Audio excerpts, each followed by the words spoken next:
मान लीजिए मैंने किसी ऑब्जेक्ट की लेंथ को मेजर किया और ये कंफर्म है कि उसमें कुछ गलती हो गई, एरर आ गया। फिर मैंने उसकी विड्थ को ब्रेड्थ को मेजर किया, उसमें भी एरर आ गया।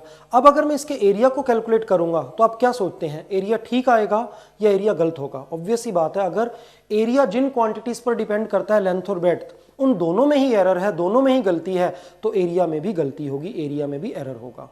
एरिया आता है लेंथ और ब्रेड्थ को मल्टीप्लाई कर कर। फिजिक्स में बड़ी सारी क्वांटिटीज को हम डील करेंगे जो डिफरेंट क्वांटिटीज को कभी ऐड कर कर, कभी सब्ट्रैक्ट कर कर, कभी डिवाइड कर कर, कभी मल्टीप्लाई कर कर, कभी उनकी पावर लेकर प्रोड्यूस हुआ करेंगी।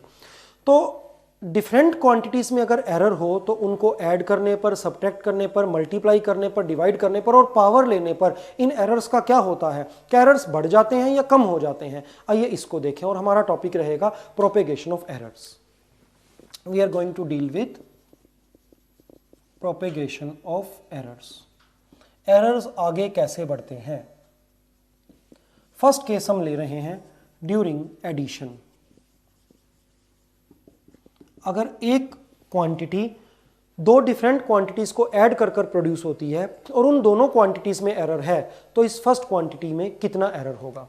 Late us assume that there is a quantity x which is obtained by adding a and b, where error in A is delta A and error in B is delta B. मान लीजिए quantity है 10 centimetre किसी object की length. मेरे को यह भी पता है कि इस लेंथ की मेजरमेंट में मेरे से 1 सेंटीमीटर की मिस्टेक हो गई है, तो इसकी एक्चुअल लेंथ कितनी होगी? वो 9 सेंटीमीटर भी हो सकती है, 11 सेंटीमीटर भी हो सकती है। इट मीन्स अगर हमें एक वैल्यू पता है और उसका एरर पता है, तो एक्चुअल वैल्यू, उस वैल्यू में एरर को प्लस कर कर भी आ सकती है और माइनस कर कर भी। अगर एक क्वांटिटी a है और उसका एरर डेल्टा a है, तो value, actual value a plus minus delta a की रेंज में लाई करेगी। a माइनस डेल्टा a से a प्लस डेल्टा a के बीच में लाई करेगी। It means we can say that a can be a plus minus delta a and b can be b plus minus delta b। क्योंकि a और b दोनों में ही error है और अब उन दोनों को ऐड कर रहे हैं, तो ऑब्वियसली x में भी एरर होगा। Hence there will be some error in x and let us assume that error in x is delta x.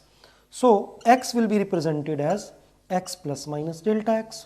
तो हमारा ये एक्सप्रेशन चेंज होकर हो जाएगा x plus minus delta x is equal to a plus minus delta a, बीच में plus है, plus b plus minus delta b, x plus minus delta x is equal to a plus minus delta a plus b।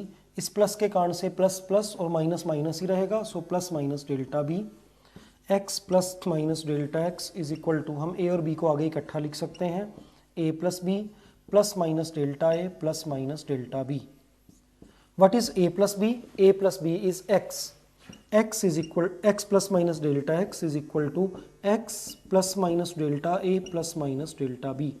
x से x cancel हो गया, we get plus minus delta x is equal to plus minus delta a plus minus delta b.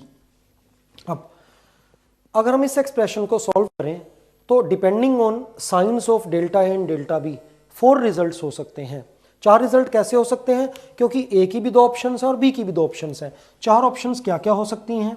Delta a plus का, delta b plus का, delta a plus का, delta b minus का, delta a minus का, delta b plus का and delta a minus का, delta b भी minus का, which is again minus of delta a plus delta b। इन चारों results में से ये वाला रिजल्ट सबसे बड़ा है। It means maximum possible error क्या हो सकता है? Delta a plus delta b। Hence, what is this? Error in x is error in A plus error in B.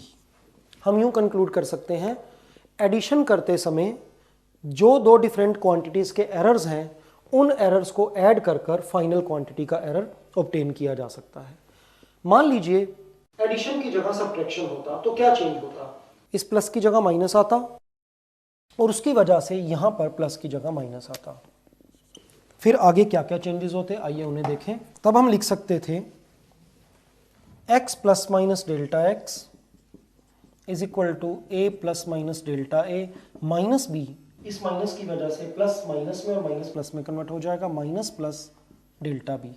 इन दोनों को इकट्ठा कर दें, x plus minus delta X is equal to A minus B plus minus delta A minus plus, यहाँ तो मैंने a plus B ही लिखा हुआ है बट मैं आपको फिलहाल समझा रहा हूँ ड्यूरिंग सब्ट्रैक्शन। तो x is equal to A minus B होगा, a माइनस बी एक्स बन जाएगा,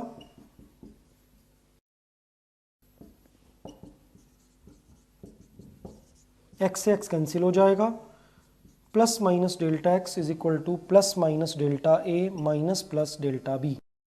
पिछली बार की ही तरह यहाँ पर फिर से 4 ऑप्शंस बनेंगी और उनमें से delta A plus delta B value सबसे बड़ी होगी। इट मीन्स अब की बार भी फाइनल एरर जो डेल्टा एक्स है वो इन दोनों एरर्स को ऐड कर कर आएगा। तो ध्यान रखने वाली बात यह है, अगर दो क्वांटिटीज को सब्ट्रैक्ट कर कर एक नई क्वांटिटी प्रोड्यूस होती है तो ऐसा नहीं होगा कि जो इनके एरर्स हैं उनको सब्ट्रैक्ट कर दो तो फाइनल क्वांटिटी का एरर मिल जाएगा। फाइनल क्वांटिटी का एरर अभी भी उन दोनों के एरर्स को ऐड कर कर आएगा।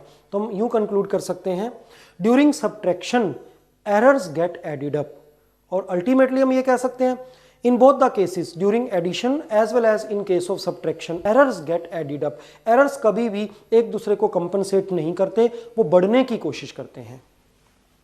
अब हम पढ़ने जा रहे हैं propagation of errors during multiplication. इससे पहले हमारे को एक छोटी सी बात समझनी है।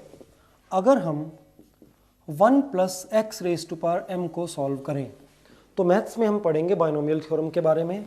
ये रिजल्ट बन जाएगा 1 plus M X plus m minus 1 upon 2 into X square and so on. अगली टर्म में x का क्यूब आएगा, अगली टर्म में x की पावर 4 आएगी। If x is very very small as compared to 1, तो जैसे जैसे x की पावर बढ़ती जाएगी रिजल्ट छोटा होता चला जाएगा। 1 को 1 से कितनी भी बार मल्टीप्लाई कर लें 1 ही रहता है।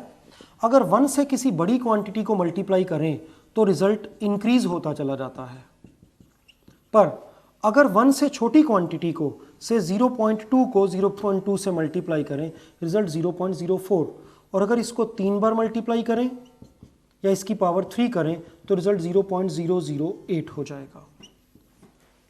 याद रखना है, अगर कोई क्वांटिटी 1 से छोटी है जैसे जैसी पावर बढ़ेगी रिजल्ट छोटा होता चला जाएगा, और अगर कोई क्वांटिटी 1 से छोटी नहीं बहुत ही छोटी है तो उस केस में उसका स्क्वायर क्यूब बड़ी पावर सारी इतनी कम हो जाएंगी कि हम उन्हें निगलेक्ट कर सकते हैं।